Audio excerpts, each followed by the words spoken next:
নমস্কার বন্ধুরা, প্রিয়াঙ্কা বলে ইউটিউব চ্যানেল থেকে তোমাদের সবাইকে জানাই অনেক অনেক স্বাগত। তোমরা সবাই কেমন আছো? আশা করছি তোমরা সবাই ভালো আছো, আর আমিও খুব ভালো আছি। তো আমার আজকের রেসিপি শিং মাছ দিয়ে ঝিঙে আলুর মাছের ঝোল। তো এই শিং মাছ খাওয়া আমাদের শরীরের পক্ষে খুবই উপকারী আর খুবই টেস্টি একটা মাছ। তো সচরাচর শিং মাছ আমরা বাজারে সবসময় পাই না, তো যখনই পাই মামামের জন্য আগের থেকেই কিনে আনা হয়। তো প্রায় সময় মামামের জন্য এই শিং মাগুর রান্না করা হয়। তো আজকে আমি ভাবলাম যে আমাদের সবার জন্য এই শিং মাগুর রান্না হবে। তো সেই ভিডিওটাই আমি তোমাদের কাছে আজকে শেয়ার করছি। ভিডিওটা প্রথম থেকে শেষ পর্যন্ত দেখার অনুরোধ রইল, আর ভিডিওটা যদি ভালো লেগে থাকে লাইক অ্যান্ড সাবস্ক্রাইব করে পাশে থেকো। তো দেখো, সবার প্রথমে আমি শিঙি মাছটাকে সুন্দর করে ধুয়ে নিয়েছি। আর হ্যাঁ, ধোয়ার সময় অবশ্যই আমি গরম জল দিয়েছিলাম। গরম জলে ভালো করে ডলে পরিষ্কার করে তারপরেই ধুয়েছি। তো তারপর দেখো, মাছটাকে জল ঝরিয়ে নিয়ে আমি দিয়ে দিলাম পরিমাণ মতো একটু লবণ, একটু লঙ্কার গুঁড়ো আর একটুখানি হলুদ গুঁড়ো দিয়ে আমি মাছটাকে সুন্দর করে মাখিয়ে নেব। 2-3 মিনিট ধরে এরকমভাবে প্রত্যেকটা মাছের পিসগুলোতে লবণ হলুদ মানে ভালো করে মশলা মাখিয়ে নিলাম। তারপর আমি কড়াইতে তেল দিয়ে তেলটা খুব ভালো করে গরম করে নিয়েছি। আর গরম করার পর আমি গ্যাসের ফ্লেমটা একটু মিডিয়াম রেখে তারপরেই মাছটা দিয়েছি। তার কারণ এই শিং মাছ বলো মাগুর মাছ বলো, তেলে দিলে কিন্তু প্রচণ্ড ফাটে। তো সেই জন্য একটু সাবধানের সাথে মাছটা ভাজতে হবে। এরপর আমি মাছটাকে সুন্দর করে ভেজে নেব। এপিট ওপিট উল্টে আমি মাছটাকে আস্তে আস্তে ভেজে নিচ্ছি।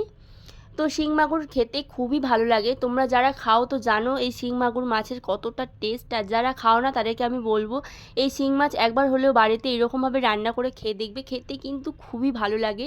গরম গরম ভাতের সাথে এই শিং মাগুর মাছের পাতলা ঝোল হলে কিন্তু আর তোমাদের কোনো কিছু খেতেই ইচ্ছা করবে না। তো যাই হোক, মাছটাকে আমি সুন্দর করে ভেজে তুলে নিলাম একটা পাত্রের মধ্যে। তারপর আমি এই রান্নার মধ্যে দেবো একটুখানি জিরে ফোড়ন। যেহেতু একটা পাতলা একটা ঝোল বানাবো আমি, সেই জন্য জিরে ফোড়নটাই দিয়েছি। তো দিয়ে তারপর আলুগুলো দিয়ে দিলাম। আলুগুলো দিয়ে আমি একটুখানি ভেজে নেব 2 থেকে 3 মিনিট। তারপর আমি কেটে রাখা ঝিঙেগুলো দেবো, দিয়ে হালকা আঁচে সুন্দর করে সবজিটাকে কষিয়ে নেব। তো একটুখানি সময় ধরে সবজিটাকে কষিয়ে নিলাম। তারপরে আমি এখানে দেব পরিমাণ মতো যে সমস্ত মশলা। তো খুব বেশি মশলা আমি এখানে দেবো না, একদম কম মশলায় টেস্টি রান্না যারে বলে সেটাই আমি বানিয়ে তোমাদেরকে দেখাবো। তো পরিমাণ মতো একটুখানি লবণ দিলাম, দিয়ে ভালো করে সবজিটাকে আরও একবার কষিয়ে নেব। তারপর দিয়ে দেবো আমি 1/2 চামচ মতো হলুদ গুঁড়ো। এরপর আমি দিয়ে দেবো বেশ কয়েকটা কাঁচা লঙ্কা। এখানে গুঁড়ো লঙ্কাটা আমি বেশি দেবো না, কাঁচা লঙ্কা দিলে টেস্টটা বেশি ভালো আসবে। আর যেহেতু এটা একেবারে জ্যান্ত মাছ, এরকম কাঁচা লঙ্কা দিয়ে মাছের ঝোল করলে কিন্তু খুবই ফাটাফাটি লাগবে খেতে। তো তারপর আমি সবজিটাকে ভালো করে কষানোর পর পরিমাণ মতো একটু জল দিলাম। জলটা একটু মিডিয়ামে দিলাম, তার কারণ ঝিঙের থেকে প্রচুর জল ওঠে।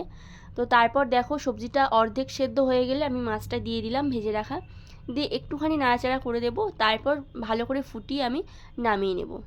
তো গরম গরম ভাতের সাথে এই রকম শিঙি মাছ বা মাগুর মাছের ঝোল তোমরা কে কে খেতে পছন্দ করো আমার মতো, অবশ্যই কমেন্ট সেকশানে কমেন্ট করে জানিও। আর তরকারিটা ফুটে গেলে আমি দিয়ে দিলাম একটুখানি জিরের গুঁড়ো। তো তোমাদের বাড়িতে যদি জিরে বাটা থাকে সেটাও দিতে পারো, দিলে কিন্তু খেতে খুবই টেস্টি হবে। তো দেখো, এখন আমার তরকারিটা হয়ে গিয়েছে। এরপর আমি একটা পাত্রের মধ্যে নামিয়ে নেব। আর এর আগের ভিডিওগুলোতে তোমরা আমাকে প্রচুর ভালোবাসা দিয়েছো, আর তোমাদের এই ভালোবাসা দেওয়ার জন্য তোমাদেরকে অনেক অনেক ধন্যবাদ জানাই।